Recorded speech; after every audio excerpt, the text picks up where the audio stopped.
Muy buenas tardes a todas, bienvenidas una vez más desde Radio Ortiga. Estamos con Radio Almaina y venimos con un nuevo programa, ya esta vez en octubre. Hemos superado la 20ª, así que oe, como diría Adolfo. Así que os traemos un mes más, un espacio para hablar sobre feminismo, agroecología, trabajo en las huertas, consumo responsable y especialmente hoy, ¿qué está pasando en Sierra Nevada? Chan, chan, chan. Efectivamente, Sara, pero eso será en un ratito. Por el momento nos puedes encontrar en el 88.5 del dial granaíno con un nuevo programa el último martes de cada mes a las 7 de la tarde y en sus reposiciones los lunes a las 3 de la madrugada y los martes a las 7 de la tarde. También puedes seguirnos en las plataformas radioalmaina.org, iVoox y YouTube. Hoy compartimos mesa pues con Sandra. Hola. Con Adolfo, que está aquí conmigo presentando. Yo soy Sara y además de que tenemos a Rodrigo, la técnica hoy. Hola, muy buenas, aquí estoy. Tenemos también a Manuel, que ya ha pasado más de una vez por nuestra radio. Hola, buenas tardes. Y unos invitados muy especiales que nos van a inundar con bichos y plantas y hablar sobre Sierra Nevada, que son Juan y Alberto. ¿Qué tal? Hola. Hola. Muy bien, pues nada, en la alacena ortigueira no puede faltar, ya sabéis, los ingredientes como el conocías a, la receta, la palabra, la entrevista y lo que encontremos en el fondo del frigorífico. Aunque yo creo, Adolfo, que hoy quizás no vamos a hacer el programa como habitualmente lo hacemos, porque tenemos a dos personas tan interesantes que creo que hoy quitamos estas secciones para darle palabra. Pues nos vamos a quedar con la entrevista, me parece genial. Maravilloso.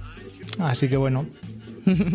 Pero antes de empezar, yo sé que estoy deseando poneros en contacto con nosotras. Y bueno, siempre cualquier sugerencia, como sabéis, propuesta, comentario, crítica en el correo electrónico radioortigas@gmail con H intercalada. Y apoyad a las radios libres como Radio Hermana, porque tan solo 2 euros al mes puedes entrar en la página web radioalmaina.org y hacerte socia, que ya, Adolfo, si quieres, puedes tú también animar a la gente. Hazlo como tú lo harías. Haceros socia, por favor, que la información libre os necesita más que nunca, Radio Almaina. Bueno, pues comenzamos el programa.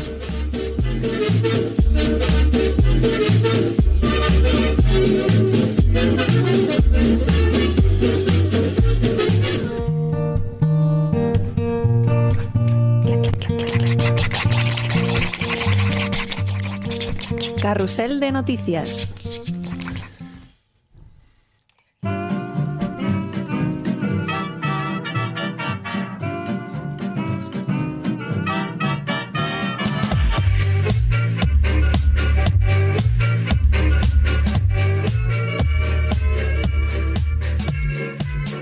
España vota a favor de la reautorización de glifosato.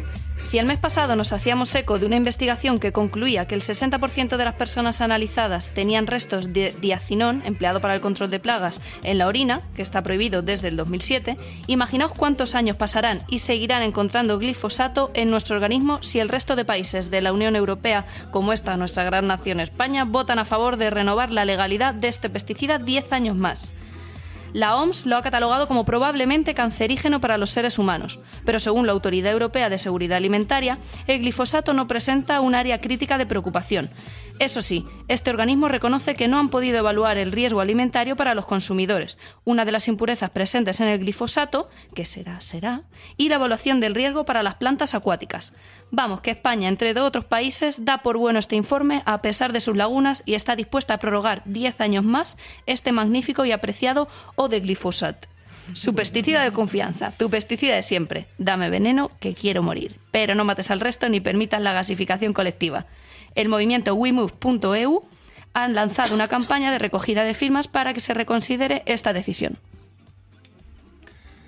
Cumbre Social Granada. Os recordamos que del 23 de septiembre al 14 de octubre se ha celebrado la Contracumbre Social de Granada en respuesta a la Cumbre de Mandatarios de la Unión Europea que se celebró ocupando y blindando la ciudad con tanques y militares por un tubo. Multitud de colectivos sociales y vecinales celebraron eventos, charlas, mesas redondas y mostrando que otra Granada y otra Europa no solo son deseables, sino que además son posibles. Radio Almaina no podía faltar a la cita y realizó una emisión especial durante 3 días recogiendo muchas de esas charlas y reflexiones y realizando una cobertura de la contracumbre. Podéis escuchar todos los audios en radioalmaina.org y en el 88.5 del dial granadino, donde se van reponiendo. La ley de Doñana de la Junta de Andalucía se paraliza de momento. ¿Y cómo ha ocurrido este magnífico e increíble acontecimiento? ¿Habrá venido una vecilla a susurrarle al oído a Juanma que lo de legalizar pozos que dejan sin agua al parque natural es un sinsentido? No legalices.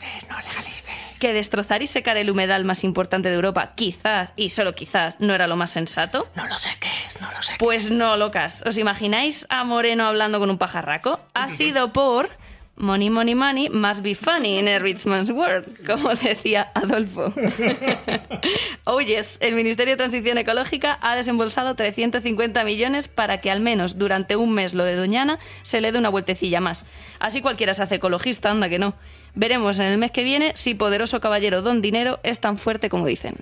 Y bueno, para cerrar el carrusel de noticias, yo quería contaros que en Granada ha estado sucediendo durante estos días la CONFIN, que es la conferencia infanto-juvenil que se hace a nivel estatal. Entonces, 75 jóvenes de 11 delegaciones, desde 8 a 18 años, se han juntado allí en el Aula de Naturaleza Ermita Vieja, en Dila, con Huerto Alegre, y toda una red, que al final esto depende de Senred, y han estado debatiendo durante 3 intensos días sobre... Intensos, ¿no? Muy intensos. Recalcamos intensos, ¿por qué? No se me ve ¿Habrás cansada. estado allí, quizás? Vale, han estado debatiendo, haciendo acciones, compromisos por, bueno, la temática era la emergencia climática y, bueno, lo bonito es que estos chavales pues estaban súper comprometidos, ¿no?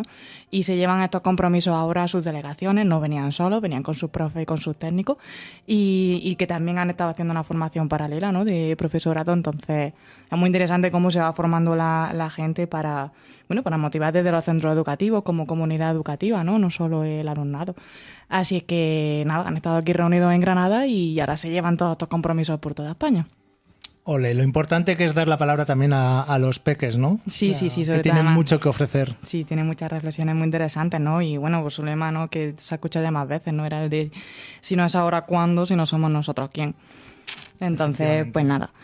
Y bueno, para cerrar el carrusel de noticias, vamos a dejar con una reflexión que ha escrito nuestro compi Rodrigo, también sobre un tema muy actual, sobre, por desgracia, ¿no? la reedición de la guerra y el conflicto entre Israel y Palestina, señalando la problemática del agua, ¿no? Y la relación también con el territorio, como hemos hablado otras veces, en este caso. Rodrigo. Cierto, sí, el tema de hoy es doloroso y bueno, viene siéndolo desde hace tiempo. El pasado 7 de octubre se reanudó otro episodio más en esta guerra entre Israel y los territorios palestinos. Y el Estado de Israel lleva años haciendo caso omiso de la legislación internacional en forma de resoluciones de Naciones Unidas que condenan la ocupación del territorio palestino, unas que impulsan el retorno de los refugiados a sus lugares de origen con una compensación económica que evidentemente no se va a ver, por las tierras que les fueron usurpadas, la condena de creación de asentamientos de colonos israelíes en zonas reconocidas por el propio Israel como palestinas, el control abusivo sobre los recursos y el tráfico comercial dentro de las fronteras de los territorios palestinos. En concreto, el control desigual y discriminatorio sobre los recursos hídricos, que es un tema del que queremos hablar hoy y señalar especialmente por olvidado, ¿no? Porque no está suficientemente tratado ni en los acuerdos internacionales ni en los acuerdos de paz que ha habido, de intentos de paz que ha habido desde hace décadas, ¿no? Y el maltrato que viene sufriendo la población palestina desde hace estas décadas que digo se plasma muy gráficamente en el desigual reparto del agua, con una absoluta falta de equidad en el reparto entre Israel y las poblaciones palestinas. Y los palestinos dependen en gran medida de Israel para acceder al agua, a pesar de que los acuíferos y las cuencas pluviales están concentradas en la zona centro-septentrional de los territorios palestinos. Amit Gilutz, portavoz de B'Tselem, que es una organización israelí dedicada a defender los derechos de la población árabe en los territorios ocupados, dice: hay una profunda brecha en el derecho al acceso al agua entre ambas poblaciones. Y prácticamente la totalidad del agua dulce de Israel proviene de dos fuentes, que son las aguas superficiales del Jordán, del río Jordán, y los acuíferos ubicados en Cisjordania, ¿no? En Cisjordania, a pesar de que las precipitaciones que hay son similares a las de Londres, la población continúa sin tener un acceso al agua similar al de los londinenses en absoluto, claro. La principal fuente de abastecimiento de la población en Cisjordania es el acuífero de la montaña controlado por Israel. Israel consume alrededor del 90% de los recursos situados en el acuífero de la montaña, incluyendo el uso por parte, el uso que se hace desde los asentamientos de colonos israelíes. Y el 10% restante queda para la población palestina en Cisjordania. Esto se traduce en cifras en un consumo de 70 litros por habitante día de la ribera occidental para los palestinos, mientras que la Organización Mundial de la Salud recomienda un mínimo de 100 litros por habitante día, llegando a situar el suministro en algunos pequeños poblados en 20 litros al día. Por el contrario, la media en Israel es de 300 litros por habitante al día, ¿no? Bueno, estas cifras muestran el desigual acceso al agua entre las dos partes, que aumenta aún más cuando hablamos de asentamientos de colonos. En la actualidad nos encontramos en un contexto donde el cambio climático está ejerciendo ya su propio protagonismo, y a esto unimos el aumento demográfico exponencial de los territorios palestinos. La situación en Cisjordania se está convirtiendo en insostenible. Y solo citamos aquí el suministro de uso doméstico sin hacer referencia alguna a los problemas de saneamiento y agroindustria, que son tan importantes en el desarrollo socioeconómico de la región. En Gaza la situación es aún peor, el clima viene siendo similar al de Cisjordania, pero los bombardeos constantes destruyen un montón de infraestructuras y el bloqueo impide la entrada de materiales para arreglar todas las redes de abastecimiento. Las cifras hídricas apuntan hacia una posibilidad de reparto equitativo, o sea que existe la posibilidad de un reparto equitativo para disponer de unas cantidades de agua para una calidad de vida suficiente, ¿no? Y esta posibilidad pasa por la reformulación de las políticas hídricas en la región, modificando el statu quo y aceptando que el cambio geopolítico de la región debería sufrir una alteración radical en la que la parte dominante, Israel, cediera parte de sus privilegios, transformando la ocupación en autogestión, en este caso de los recursos, pero en términos generales. Desde la comunidad internacional, se habrá de comenzar a concretar si las políticas israelíes en torno al agua son denunciables o si se va a continuar con la permisividad existente, ¿no? Con el maltrato e incumplimiento respectivo de la legislación internacional y los acuerdos de Naciones Unidas sobre la materia, que comprende el acceso a una cantidad suficiente de agua potable para uso personal y doméstico, consumo, saneamiento, lavado de ropa, preparación de alimentos y la higiene personal y doméstica. También exige que se aseguren progresivamente el acceso a servicios de saneamiento adecuados como elementos fundamentales de la dignidad humana y de la vida privada. Y bueno, pues quería compartir esto porque es de actualidad la situación ahora mismo de guerra y hace falta una conciencia, que la población se conciencie de este tema y que se sepa exactamente cómo se distribuye el acceso al agua en la región. Uh-huh. Bueno, pues muchas gracias, Rodrigo, por esta reflexión. Así que bueno, aquí acabamos el carrusel de noticias y pasamos a la sección de la entrevista.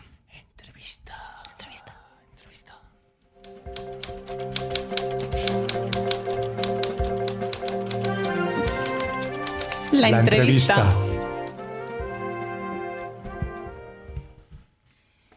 Y bueno, ahora para la entrevista, entre Adolfo y yo, bueno, vamos a hacer un pequeño contexto, ¿no? Gracias, Rodrigo, por este contexto que nos das.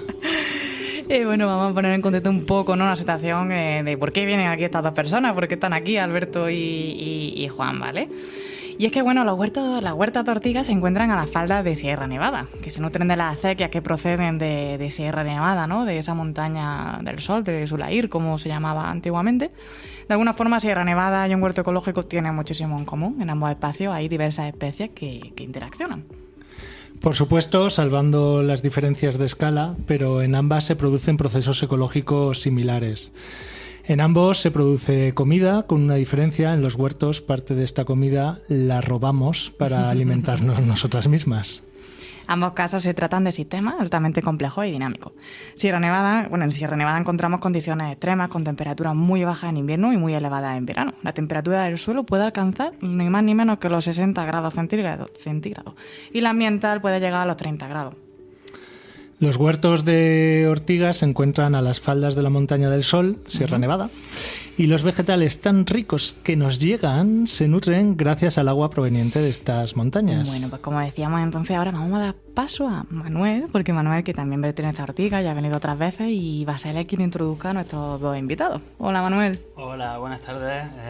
Yo soy Manuel López, y ya me conocéis de capítulos anteriores, ocasiones previas, en las que estuvimos hablando precisamente de un recurso muy escaso que es el agua, y comparándolo con el espacio natural de Doñana, con nuestro espacio aquí que tenemos más cerca, que es de Sierra Nevada, ¿no? Y que también es un reservorio muy grande de agua, ¿no? Y muy importante para la provincia, y que es un recurso escaso.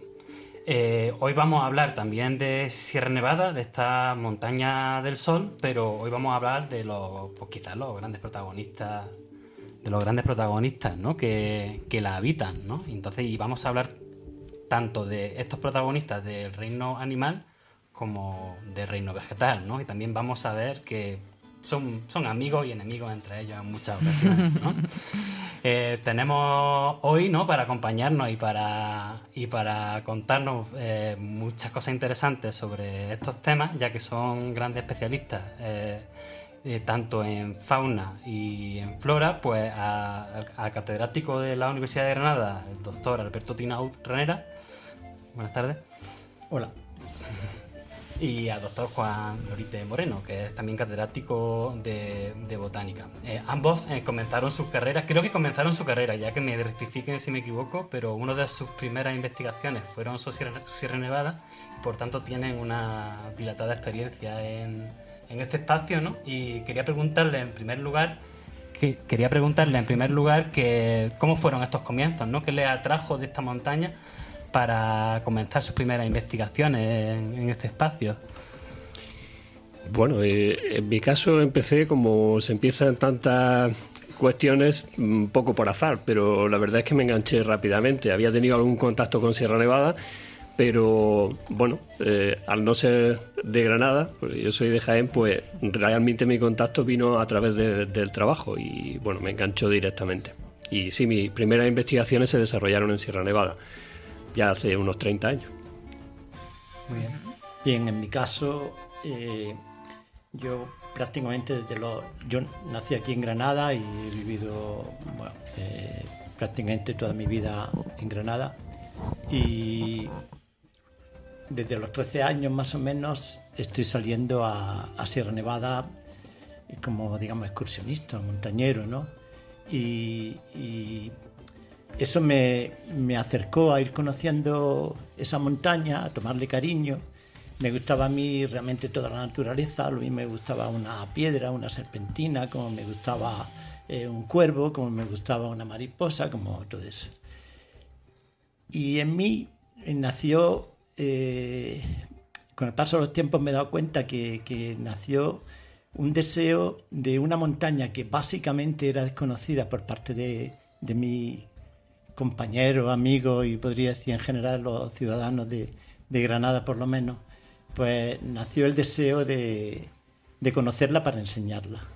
Y bueno, creo que más o menos lo estoy haciendo. Hice mi tesis doctoral en la sierra y a partir de ahí, pues, aunque he ido a otras montañas, porque me interesa mucho, como montañero o alpinista, me interesa estar en muchas montañas, pero siempre voy mirando un poco y qué tipo de bichos hay, en qué se parecen a los de la sierra, en fin, todo eso. Curioso, lo que más cerca tenemos, lo que más desconocemos, ¿eh? Sí, bueno, yo creo que si pregunta a los granadinos cuántas veces han subido a la Alhambra, pues posiblemente alguno no haya subido todavía. Muy bien, Alberto y Juan vienen a contarnos hoy un poco sobre un proyecto muy interesante que, bueno, surgió sobre una observación de cambio global en Sierra Nevada, y creo que el proyecto ha ido evolucionando y poco a poco pues ha ido creciendo también, ¿no? Y a día de hoy pues lo ocupan diversos expertos en disciplinas dispares, ¿no? Pero que nos ayudan a entender mejor lo que significa un espacio como Sierra Nevada. Entonces pues hay expertos en hidrología, en botánica, en zoología. Quería preguntarles también, porque este proyecto es sobre todo de recopilar datos, ¿no? Recopilar muchos datos sobre Sierra Nevada para poder entender mejor, ¿no? Y también para poder entender lo que está pasando en el cambio climático a escala incluso más global, ¿no? ¿Por qué es tan importante el conocimiento científico de Sierra Nevada, además? ¿Y qué nos puede enseñar sobre...? Mira, si quieres un poco, por ponernos en contexto, este proyecto está dentro de una iniciativa europea que pretende una cosa que, para mi modo de ver, es bastante interesante, y es que se están generando datos sobre biodiversidad, sobre todo a nivel científico, gran cantidad de datos, pero muchas veces estos datos no están accesibles incluso para los investigadores. Pero ya si nos vamos a gente que puede utilizarlo desde el punto de vista técnico y ya, por último, a los ciudadanos en general, pues es muy difícil que accedan a estos datos. Entonces, la filosofía de esta iniciativa europea es el acceso a distintos niveles de datos sobre biodiversidad. Y en ese contexto en el que se enmarca este proyecto, que lo que pretende es recopilar los datos, en este caso haciendo centros sobre Sierra Nevada, es decir, recopilando en primer lugar los datos de Sierra Nevada, y que Sierra Nevada sirva como núcleo para tener datos sobre otras montañas. Y los datos son muy variados, como has dicho, de cualquier ámbito que pueda tener efecto en la biodiversidad. Muy bien. A este respecto, ¿no? Creo que también, bueno, un poco la idea es conocer mejor Sierra Nevada, cómo funciona en su conjunto, ¿no? Los diferentes... Que en este aspecto yo creo que se parece bastante a lo que nosotros hacemos, que es una huerta. En la huerta pues tenemos agua que necesitan los seres vivos. Ahí, como nosotros trabajamos lo ecológico, pues también hay muchos insectos que algunos ayudan, son insectos beneficiosos, y también tenemos plantas que nosotros seleccionamos porque nos interesa que estén y otras plantas que no nos interesan tanto que están. Por ejemplo, tenemos una guerra declarada contra la cañota. Me imagino que os sonará. Nos pone a prueba la cañota. Nos pone a prueba nuestra paciencia, ¿no?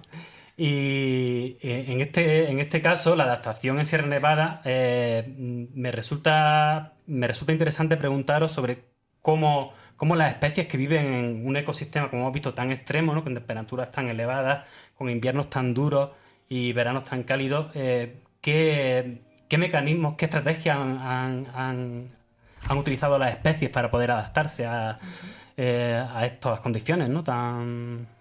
Bueno, la verdad es que es muy difícil trazar un modelo general. Estamos hablando, en el caso de zoología de los animales, estamos hablando de alrededor de unas 5.000 especies conocidas en Sierra Nevada. Wow. Es verdad que la gran mayoría, alrededor de 4.000, son de artrópodos, de insectos, ¿no? Pero aún y así es difícil establecer un plan.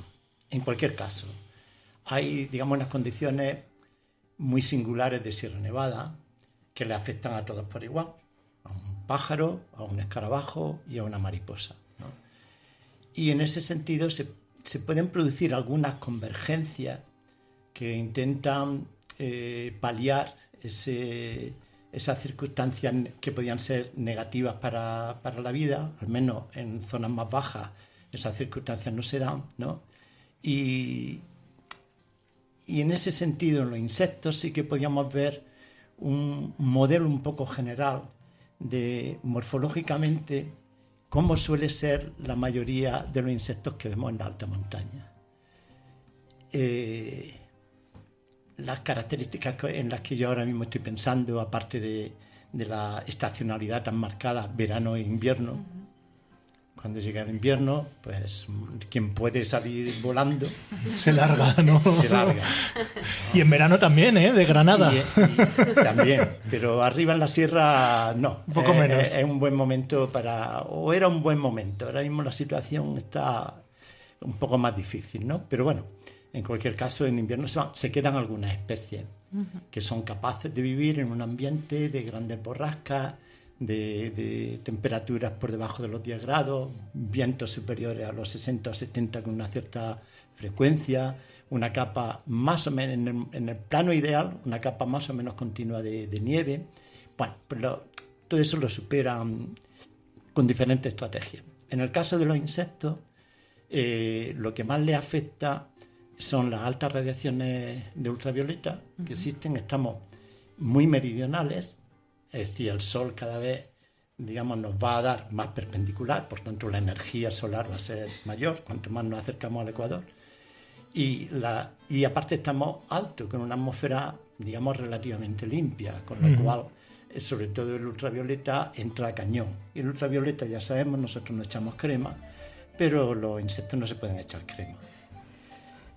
Por otra parte, entre la mañana y la tarde y la noche, existe una diferencia de temperatura, aunque sea en verano, pues relativamente alta, que pueden ser de 20 grados o incluso más, pero estamos hablando de suelos, como has comentado antes, que se pueden poner a 60 grados de temperatura, el suelo, por las radiaciones ultravioletas fundamentalmente, pero en cualquier caso el ambiente ahora está todo cambiando, pero en el modelo ideal pues podríamos hablar de entre 17, 18, 22 grados, ¿no? Es decir, la temperatura ambiental no es incómoda para la vida, o es más bien confortable, pero la temperatura del suelo sí, ¿no? Entonces tienes que andar jugando con que por la noche hace mucho frío y los insectos se quedan como aletargados, ¿no? Y si al mediodía hace demasiado calor, entonces ¿cómo puedo yo hacer para aprovechar el máximo de tiempo de actividad sin quemarme? Pues ahora os lo diré. ¿Y cómo puedo yo ahorrar ese calor que he ganado por la mañana, ahorrar lo que me dure el máximo de tiempo? Todo eso lleva a que, digamos, lamentablemente para el marketing de los insectos, son la gran mayoría negros, chiquitillos y redondos, o rechonchos. Sí. Porque es una convergencia, una adaptación para esos grandes, para esas circunstancias abióticas tan, digamos, peligrosas para la vida, ¿no? Y yo estoy hablando que eso lo consiguen, no todos son iguales, hay muchas estrategias, pero estamos hablando de por encima de 4.000 especies conocidas. De insectos. Madre mía. Son muchísimos. Una pregunta, o sea, que los que somos rechonchos estamos mejor adaptados al cambio de clima. A ver, yo no me quiero meter contigo. Adolfo, vives en el centro de Granada, no vives en la... Sí, en un piso. Eso, ¿no? Adolfo se adapta a cualquier sitio. Nosotros lo pasaríamos mejor que Manuel. Muy bien. En la sierra. Bueno, en la sierra o en el Polo Norte. Vale. Yo he estado con Alberto precisamente en Sierra Nevada en verano y la verdad es que en esa época del año se agradece el fresquito que hace ahí en altas cumbres. Se está muy a gusto. Si queréis un poco por el contraste con los animales, las plantas no se pueden ir a ningún sitio. Claro, justo eso te iba a preguntar. Con lo cual las plantas pues tienen que resistir. Y realmente la montaña mediterránea es un sitio difícil para las plantas, porque tenemos que pensar que nosotros tenemos una montaña en Centro Europa y hay un periodo de estrés muy importante que es el periodo de frío invernal. Pero aquí tenemos dos periodos de estrés para las plantas. Tenemos el frío invernal y luego de buena primera se encuentran con un clima que es bastante seco y relativamente caluroso, aunque ya hemos visto que en alta montaña pues no tanto, ¿eh? Entonces aquí las plantas realmente lo tienen más complicado.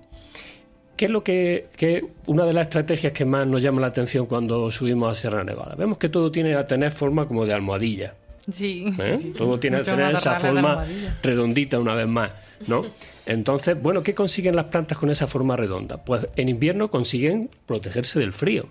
Cuando cae la nieve se queda formando como una especie de iglú, y si nosotros metemos un termómetro dentro de ese iglú, veremos que aunque fuera la temperatura sea de unos 15 grados bajo cero, ahí dentro no suele ser menor de -2, -3 grados bajo cero. Es decir, que se mitiga bastante, con lo cual las plantas consiguen estar ahí más a gusto, ¿no? Y luego después llega el verano, y tener esa forma de almohadilla pues le hace perder menos agua. Tenemos que pensar que las plantas les interesa exponer al exterior la mínima superficie posible, tanto por el frío como por el calor. Y sabemos que la esfera es la figura geométrica que tiene el máximo volumen con la mínima superficie, es decir, que exponen la mínima superficie al exterior. Esa es una de las adaptaciones. Cuando llegamos ya a la alta montaña, ni siquiera esto vale. Es decir, que lo que hacen, cuando nosotros llegamos a esa zona de alta montaña, a partir de unos 2.900 metros, vemos que ahí las plantas prácticamente no las vemos. Tenemos que fijarnos mucho en ellas, ¿no? Ahí la estrategia es que cuando llega esta época, las plantas empiezan la parte aérea empieza a secarse, todos los nutrientes que tienen lo van concentrando en unas yemas que dejan justo a ras del suelo, un poquito por debajo del suelo, y la planta desaparece.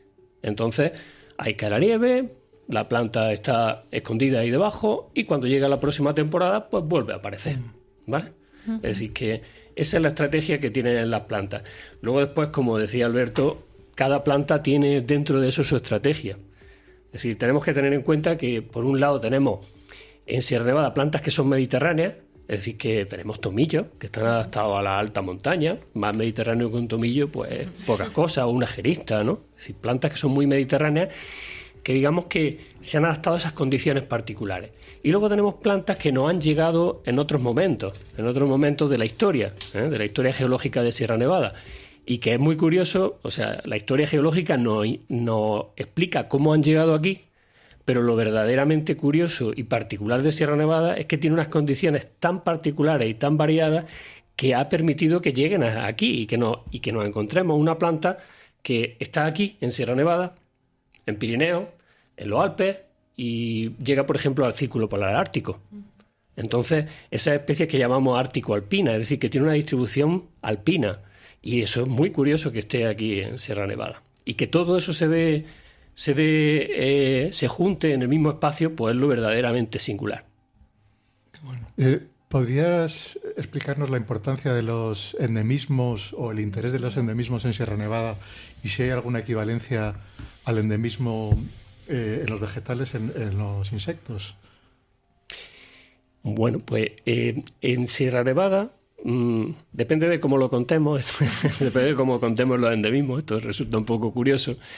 Pues tenemos, si queréis ahora después lo comentamos, tenemos aproximadamente entre unos 95 100 especies endémicas de plantas. ¿Unas cuantas? Esto quiere decir que la mayor parte de ellas solo las podemos encontrar en Sierra Nevada. Eso es una cosa singular, y además también nos debe de hacer tener responsabilidad sobre la conservación. Son plantas que si nosotros no las conservamos no las va a conservar nadie más. Es decir, son nuestras y nadie más las tiene. Para que nos hagamos una idea, hay muchos países, sumando 5 o 6 países europeos de Centro Europa, no llegan a tener las mismas especies endémicas que Sierra Nevada. Wow. Los países completos. Entonces es bastante singular. Los países completos. Los países completos. Tenemos que sumar los datos de al menos 5 o 6 países de Centro Europa y países relativamente grandes como Polonia o como Alemania, Holanda, Bélgica. Tendríamos que sumar todos esos países y no llegaríamos a las especies endémicas de Sierra Nevada. Wow. Pues sí que es un territorio protegidísimo. Claro. Entonces, bueno, luego también tenemos especies que son endémicas de Sierra Nevada, pero que, bueno, puntualmente a lo mejor están en la Sierra de Baza, en la Sierra de Gado, bueno, no dejan de estar en el entorno, ¿no? Y esto hablando de o sea, en cuanto a flora. En cuanto que no a flora. Estamos hablando de animales. En cuanto a animales, pues, Alberto, ¿qué? En cuanto a animales, el número también es muy alto. O sea, precisamente ahora estamos ultimando y, digamos, revisando el catálogo de insectos de artrópodos endémicos, es decir, metiendo miriápodos, arácnidos, en fin, otros grupos, no solo insectos, ¿no? Pues el catálogo de especies endémicas de Sierra Nevada, estamos, bueno, yo espero que en 2 o 3 meses podamos enviarlo para publicarse, y estamos quitando algunas especies porque, claro, el aumento de trabajo, bueno, no es que sea muy grande, de especialistas en entomología y eso, pero en fin, que más o menos, bueno, otras montañas se van estudiando más, o antes, claro, la gente que venía aquí, naturalistas que venían aquí al sur, iban a Sierra Nevada, y otras montañas las dejaban un poco de lado.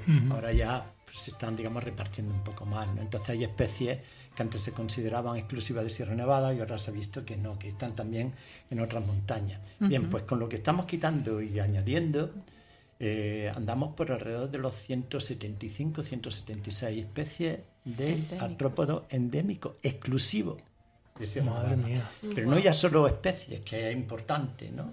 El proceso biológico que se dio lugar, el aislamiento, en fin, y otras condiciones, pues pueden dar lugar a que un grupo genéticamente se aísle lo suficiente, digamos, del grupo original, ¿no? Y dar lugar a una especie, sino que incluso hay, ahora mismo no recuerdo seguro si eran, porque había uno que había bailado, si eran 4 o 5 géneros exclusivos de Sierra Nevada. Y ya que haya géneros, que son como grupos de especies, ¿no? Que haya géneros exclusivos de Sierra Nevada, eso ya, bueno, le da una importancia a nivel biológico, evolutivo, biogeográfico, realmente muy, muy, muy importante, muy alta. Claro, los insectos están muy... para poder hacer un catálogo no es tan fácil, porque, bueno, la bibliografía está tremendamente dispersa. Aquí en Sierra Nevada, el primer trabajo que tenemos registrado es de 1831. Entonces, es una montaña estudiada, ¿no? Es un hábitat... Sí. Bueno, en el que se describe una especie endémica, una mariposa precisamente de Sierra Nevada, ¿no? En 1831, ¿no? Entonces, claro, toda esa bibliografía antes pues se publicaba en revistas muy dispersas, diversas y dispersas, ¿no? Entonces, recopilar toda esa información realmente un proceso muy lento. ¿Qué quiere decir esto? Que, bueno, aquí nos podemos dar por contentos porque de Sierra Nevada creo que tenemos un inventario a nivel de especie, a nivel de endemismo. Bueno, yo diría que de lo mejorcito. Yo, sinceramente, yo no conozco un inventario no similar, sino casi ni siquiera medio hecho, ni del Pirineo, ni de la Cordillera Cantábrica, ni del Sistema Central, ni de los Alpes. Entonces, no podemos comparar. Pero por lo que ves, la endemicidad de Sierra Nevada es altísima en comparación con otras montañas. Habría que ver qué pasa en el Atlas marroquí. Habría que ver qué pasa ahí, ¿no? Pero, en fin, es un número un poco desorbitado también. Wow. Claro, y porque también luego las migraciones de... O sea, las aves van migrando, pero se está dando también insectos que se ve que se están yendo... Bueno, ese es otro problema, que no sé si ya que... O sea, que ya que has dicho lo del Atlas, ¿no? Porque sí que también Sierra Nevada, dentro del Observatorio de Cambio Climático, estudian las aves, ¿no? Y la migración de las aves como proceso, ¿no? Sí, te refieres a eso.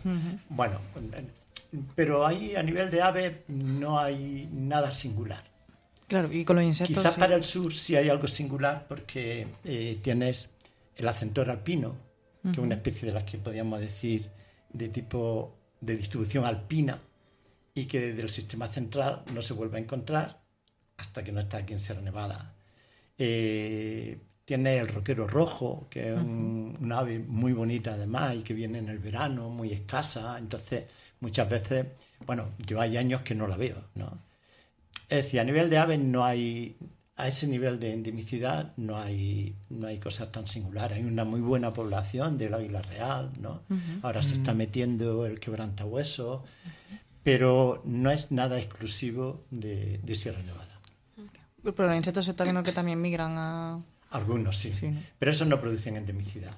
Para endemicidad, uno de los requisitos es que genéticamente esté aislado con otras poblaciones próximas, porque si no hay un cruce y no se seleccionan las características singulares, ¿no? Una pregunta, y en base a los datos que estáis recopilando con el proyecto Smart Mountain de los últimos años, ¿Se está viendo cómo afecta esto a las especies, tanto vegetales como animales, que están en Sierra Nevada? Porque, claro, por lo que habéis contado, las especies van subiendo de altura para un poco adaptarse a la subida de temperatura, pero cuando ya no pueden subir más altura, ¿qué hacen? Pues mira, si quieres, os puedo comentar una cosa curiosa. Normalmente nosotros carecemos de registros temporales lo suficientemente grandes como para poder comparar qué ha pasado con las especies en un periodo largo. Pero tenemos una oportunidad con respecto a las plantas, y es que tenemos plantas recogidas, secadas en herbarios de los últimos 180 años en Sierra Nevada. Entonces, bueno, hemos hecho un trabajo que publicaremos pronto, que hemos analizado 5.000 ejemplares de especies endémicas de flora durante esos últimos 180 años. La ventaja es que tenemos esa especie registrada y sabemos el día exacto en el que se cogió, con lo cual podemos saber en qué estado estaba, si estaba en floración, si estaba en fructificación, y podemos ver cómo ha ido cambiando eso en el tiempo. Hemos visto que hasta aproximadamente los años 70 del siglo pasado no hay una tendencia a que se adelante la floración o la fructificación de las especies. Y sin embargo, a partir de los años 70 hay una tendencia disparada. Es decir, la mayoría de las especies, hay especies que han adelantado su periodo de floración hasta un mes. Y de media, el adelanto en un total de unas 70 especies que hemos analizado, de media el adelanto en la floración es de unos 11-12 días, de media. O sea que ahí esas especies están floreciendo antes como respuesta al cambio climático, no todas. Y claro, eso produce desequilibrios importantes. Si los animales que las polinizan, que las dispersan, que interaccionan con ellas, no se pueden adaptar a ese cambio, que a veces no es un cambio lineal, sino que hay, bueno, pues dentro de esa tendencia hay subidas y bajadas importantes de unos años a otros, pues claro, se está produciendo un desequilibrio entre esas especies vegetales y las especies que interaccionan con ellas. Y esto pues es una de las consecuencias importantes del cambio climático. Y como digo, el tener esos registros, que es uno de nuestros trabajos en el proyecto, pues nos permite analizar esas tendencias durante un periodo largo que de otra manera no podríamos analizar. Entonces es bastante interesante, creo. Bueno, en el caso de la fauna, lamentablemente no tenemos la suerte que tenéis vosotros con las plantas, porque nuestro registro de Sierra Nevada, aunque la bibliografía ya ha dicho que es muy antigua, pero material conservado en nuestras colecciones, en otras colecciones por ahí dispersas sí que puede haber algo, ¿no? Pero en nuestras colecciones pues son de los años 70, que fue cuando empezaron los estudios de biología y cuando empezaron de una forma ya mucho más específica los trabajos sobre Sierra Nevada. Pues bueno, buena parte de ese material, parte se ha perdido, otra parte, y bueno, puedo atribuir un poco de protagonismo en ese intento de que ese material se conserve lo más posible. Ahora mismo, con el proyecto Smart Mountain, pues realmente se ha reforzado mucho el tema de las colecciones, en fin. Pero ya antes veníamos trabajando sobre el asunto para conseguir sencillamente que la universidad, digamos, los responsables de la universidad tomarán conciencia de que ese material no solo científicamente era importante por los datos que puede recibir después de muchos años, ¿no?, sino que era un patrimonio de la universidad, como lo es un cuadro. No me quiero extender en este aspecto, luego si queréis lo tocamos, ¿no? Pero era patrimonio. Bueno, pues realmente lo hemos conseguido hace ya unos cuantos años. Ahora con el proyecto se ha reforzado muchísimo y las colecciones están, bueno, ahora mismo un poco como sueño, en unos cuartos climatizados, en fin, una cosa ya bastante más seria. Todavía nos faltan cosas que mejorar, pero vamos muy bien, ¿no? Y en ese sentido nuestra ventana temporal de lo que había es mucho más corta. Pero en mi corta ventana temporal, desde que hice la tesis, la leí y la defendí en el 81, sí que, y por algunos grupos con los que he trabajado de insectos, sí que he podido ver que en algunos casos hay una disminución y un descenso poblacional bastante grande. Por otra parte, también con el listado de la especie endémica, pues claro, como estamos yendo a la fuente del conocimiento, es decir, a conseguir los trabajos originales en los que se describían las especies, pues hemos encontrado especies, pero en un número, podría decir casi como un 10%, una cosa así, de especies que incluso una de ellas que se recogió y se describió en los años 30 del 1900 del siglo pasado, ¿no? Se volvió a coger esta mañana es que he estado con ese asunto, se volvió a coger unos 10 años después, más ejemplares, están en el museo en Madrid. No se ha vuelto a encontrar una especie de saltamonte de unos 3 centímetros de longitud. No se ha vuelto a encontrar. Y como eso, muchas otras especies que se describieron y no se han vuelto a encontrar desde que se describieron. Bueno, luego podemos hablar de qué puede estar pasando ahí. Pero sí, esos datos te dicen que hay ahí una desaparición, bueno, que empieza a ser preocupante. Y una pregunta, ¿existen datos del grado de adaptación de los insectos a estos ciclos de las plantas? Este retraso de la floración, por ejemplo, de la fructificación, si los insectos se van adaptando para... Yo no conozco los trabajos, no sé si vosotros que habéis trabajado algo en polinización podéis sacar algo. En ese sentido no conozco ningún trabajo que se haga. Realmente es que si se estima que se conoce alrededor entre un 10 y un 15% a nivel mundial de las especies de insectos que existen, y estamos hablando de 1 millón alrededor. Es decir, por estima se supone que... Pues de ese millón, conocer sus interacciones con las plantas, con otros insectos tal y cual, bueno, el número sería ridículo. O sea, que nos falta mucho por conocer. Es que realmente cuando hablamos de diversidad, todos tendemos a pensar solo en una parte de la diversidad, que es el número de especies que hay y demás. En ese sentido, hay algunos grupos que se conocen bien, pero hay una parte de la diversidad muy importante, importantísima, que se conoce muchísimo peor, y es la diversidad de cómo se relacionan esos elementos entre sí.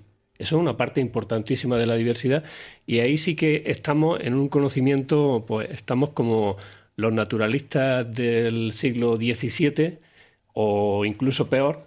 Ese sería el grado de conocimiento que tenemos de esa diversidad, porque no olvidemos que nosotros podemos tener un animal en un zoológico, podemos tener una planta en un jardín, pero esa planta, ese animal, digamos que nosotros lo hemos congelado en el tiempo, no está interaccionando con todos los otros elementos que son los que le hacen adaptarse, los que le hacen evolucionar a largo plazo, los que hacen que aparezcan nuevas especies. Eso es un componente fundamental de la diversidad, y en eso estamos pues prácticamente en pañales. Se saben algunas cosas puntuales de alguna especie, se ha estudiado alguna especie y se ve pues cómo se produce algunos años por un desequilibrio entre determinados polinizadores, o cómo, por ejemplo, pues cambia los polinizadores de un año a otro. Hay cambios drásticos de un año a otro dependiendo de si el año es más húmedo, si es más frío, si es más cálido. Pero claro, a largo plazo sí que no tenemos datos de ese tipo. ¿No se conoce el caso, por ejemplo, de alguna especie de planta que haya conllevado a la disminución también de una especie animal en Sierra Nevada? ¿O es muy difícil de conseguir datos sobre al mismo tiempo de las especies? Se conoce algún caso.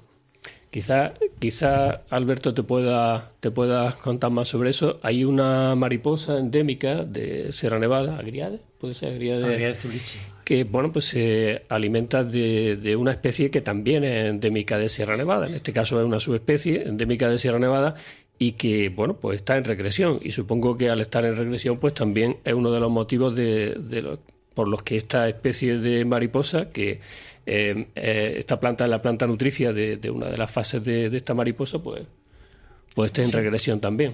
Sí, efectivamente. Lo que pasa es que todavía las poblaciones, y esa José Miguel Barea la sigue estudiando con bastante detenimiento, las poblaciones se siguen manteniendo. Sí que se ve en algunas zonas, por ejemplo, esta especie, la Agrea de Zulichi, se describió en el Puerto del Lobo, por ahí por la zona de la Sierra de Jerez, el Marquesado y todo eso, ¿no?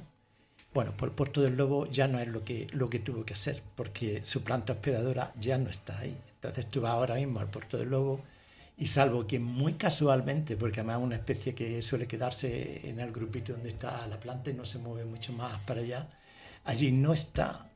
Claro, afortunadamente todavía hay un techo bastante grande, de momento parece, de supervivencia de la planta hospedadora, pero no todas son monoespecíficas en cuanto al hospedador, pero en este caso y algunos otros sí, ¿no? Y en este caso realmente si la planta desapareciera, vamos, las probabilidades de que desaparezca la mariposa son altísimas, ¿no? Digamos que esa mariposa solo come eso, solo ¿no? Come es exquisita, ¿no?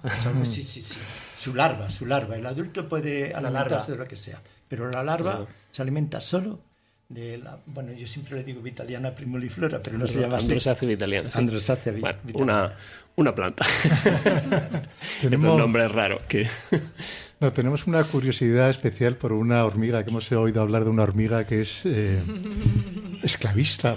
Que creo que además fue bautizada, ¿no, por uno de los presentes en esta mesa. Fijaos cuando pensamos que hemos inventado cosas o que decimos, pues solo los humanos hacemos esto. No. Sí, bueno, es una especie muy, muy curiosa porque, vamos, yo la encontré en mi tesis en el 81 y entonces fue un poco bombazo porque del género se conocía en esa fecha únicamente otra especie que vivía en la llanura del Caspio. Wow. Entonces, esta la encontramos aquí. Ahora mismo no se conoce mucho, se conocen 4 especies, pero su distribución es también prácticamente igual. La más cercana está en Anatolia, en Turquía.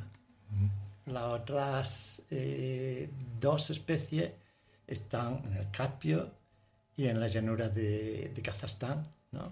Están por allí. Es decir, en Europa. Lo que pasa es que la hemos encontrado no solo en Sierra Nevada, sino además también en otras montañitas cercanas, como Gádor y Filabre. Y hace pocos años, bueno, unos colaboradores la encontraron en Navacerrada. Y bueno, fuimos allí a verla y efectivamente le hicimos análisis genético y todo eso. Y vamos, sale tremendamente próxima a la de Sierra Nevada, o sea que la hemos dejado con el mismo nombre.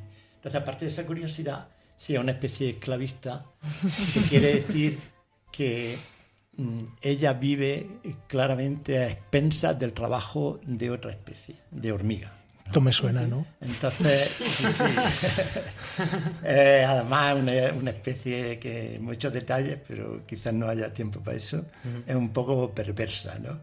Pero bueno, entonces lo que hace, o sea, el inicio es el hormiguero, entonces la reina de esta de Rosamirme, pues consigue por estrategias químicas y todo eso introducirse en un hormiguero hospedador.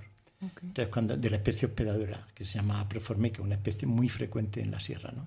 Entonces, cuando llega ahí, mata a la reina y entonces ella empieza a poner sus huevos, que lógicamente darán obreras de su especie, ¿de acuerdo? Obreras y otros sexuados, ¿no? Pero en fin, ahora mismo lo que nos importa es la obrera. Mientras que la Proformica no tiene quien la reponga. Entonces, lo que ocurre cuando llega un momento que el número de obreras de la hospedadora es relativamente bajo, las obreras de Rosamirme lo único que hacen es salir al exterior, buscar otros hormigueros hospedadores, organizar un asalto al hormiguero, lo asaltan, hay una peliculita sobre eso, lo asaltan y entonces se llevan las larvas y las pupas, es decir, a los juveniles, a los jóvenes, hacen racias. Se llevan a las jóvenes, porque claro, fundamentalmente se llevan obreras, ¿no? Y entonces se las llevan a su hormiguero, de tal manera que estas siguen, de las obreras que quedaban ahí, las siguen alimentando, llegan a adultas, y esa es su casa. Tiene unos vecinos muy extraños, pero lo aceptan perfectamente bien, sin ninguna agresividad ni nada de eso. y así es como vive esta, en cortas palabras. Y solo solo en Sierra Nevada está esta hormiga que ha saltado otro... Está, y está en regresión. Está en regresión. Joder. Qué curioso. Poblaciones antiguas prácticamente ahora mismo no tienen ya ningún hormiga. No hay paralelismo con la sociedad humana, ¿no? Ninguno.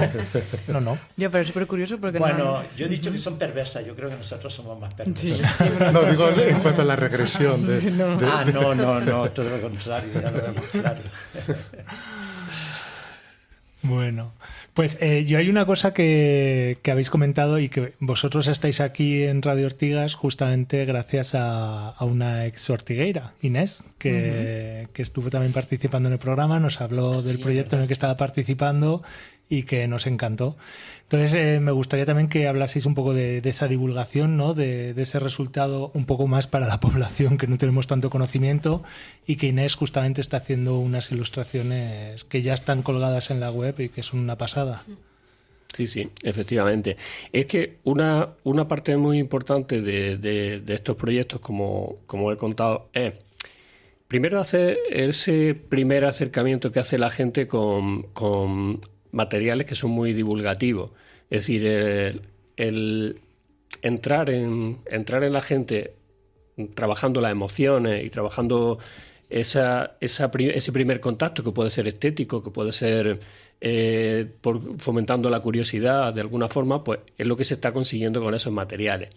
Después, lo que se pretende es que la gente llegue un poco más allá, es decir, que con los datos que se está recopilando en el proyecto se va a hacer como una especie de laboratorios virtuales, de manera que cualquier ciudadano que tú te interese cualquier tema de biodiversidad, desde cuánto llueve en Sierra Nevada hasta cuál es la calidad del aire en los distintos municipios, qué variedades de cultivo hay exclusivas de la Alpujarra, donde se conservan, todo ese tipo de información se pueda obtener. Entonces, digamos que el primer paso es llegar a la gente con un material que sea divulgativo, con algún entorno que sea amigable, y a partir de ahí, pues que la gente pueda ir profundizando en temas un poco más complejos.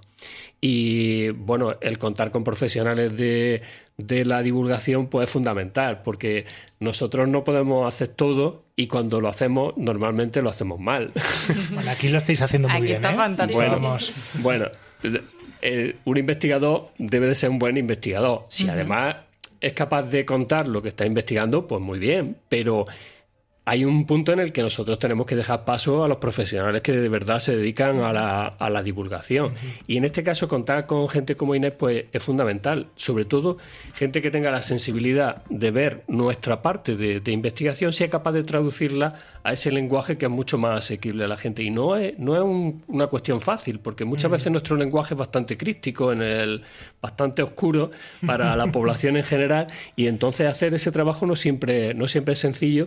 Y no siempre tenemos profesionales que hagan ese trabajo de puente. Y en este proyecto hemos tenido la suerte de contar con varios que estaban especialmente preparados para hacer, por su trayectoria vital y personal y profesional, ¿no? Estaban especialmente preparados para hacer todo este tránsito. Muy bueno. ¿Y dónde podemos encontrarlo? ¿Sabéis la web o cómo podemos buscar, googlear? A mí me has pillado, pero si porque estas cosas están de otros, están un poco en construcción, pero si tecleamos Smart Eco Mountains, Smart, aparece por Smart ahí, ¿no? lo pondremos por Eco Mountains, pues nos aparecerá. Sí, ¿vale? Aparte de eso, el mes que viene se presentará. Bueno, no voy a adelantar porque no. Danos la primicia. Pero se presentará y bueno, ya se divulgará la presentación, y ahí haremos algún recurso para que podáis llevaros en vuestro móvil o de alguna manera. Qué bueno. El trabajo de Inés. Bueno, podríamos estar creo que 3 horas hablando sobre esto o más, pero sí, vamos a tener que ir finalizando la entrevista. ¿Queréis decir alguna última cosa? Pues nada, que ha sido un placer hablar con vosotros, y bueno, pues que podíamos hablar una hora como 3 días. Bueno. Gracias. Sí, no, bueno, está muy a gusto. Yo, a pesar de los años que llevo dando clases y todo eso, estas situaciones siempre me sobrecogen un poco, ¿no? Y estoy muy a gusto. Mano, ¿tú crees? Sí, agradecer la presencia de nuestros invitados. Hemos aprendido sobre cómo interaccionan especies entre sí, sobre cómo también incluso especies del mismo género, ¿no? Como las hormigas se esclavizan una a otra. Y por supuesto que estáis invitadísimos a nuestra huerta y a conocer los insectos que hay ahí y también la gran diversidad que hay por ahí por Ortigas. Pues muchas gracias, cerramos así la entrevista. A vosotros.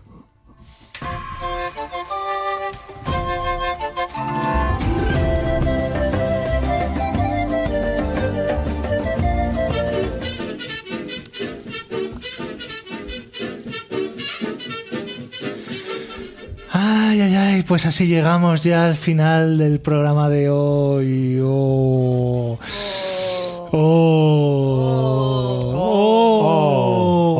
Bueno, pues nada, muchas gracias a todas las compañeras que habéis estado con nosotras y por supuesto a los invitados que habéis sido los grandes protagonistas. Y pues especialmente a mí mismo, ¿por qué no? Porque yo lo valgo. Tú di que sí, Adolfo. Claro que sí. Si no, no es tú, ¿quién te lo va a decir? Además, de verdad. Bueno, mi madre. Pero bueno. Y nada, que os queremos recordar que podéis escucharnos el último martes de cada mes a las 7 de la tarde y en las reposiciones los lunes a las 3 de la madrugada para los que no consiguen dormir en Radio Almaina en el 88.5 y también en YouTube, ebooks y en la web de Radio Almaina. Y bueno, como siempre, esperamos que hayáis disfrutado. Y recuerda, si quieres ponerte en contacto con nosotras para cualquier sugerencia, propuesta, comentario, crítica, para decirnos que te encanta el programa, para todo lo que tú quieras, puedes hacerlo a través del correo electrónico radioortigas@gmail.com con H intercalada. Recuerda, Ortigas con H. Así es que os dejamos ya por hoy. Nos oímos en el próximo programa y ya sabéis, hasta la victoria. ¡Siembren!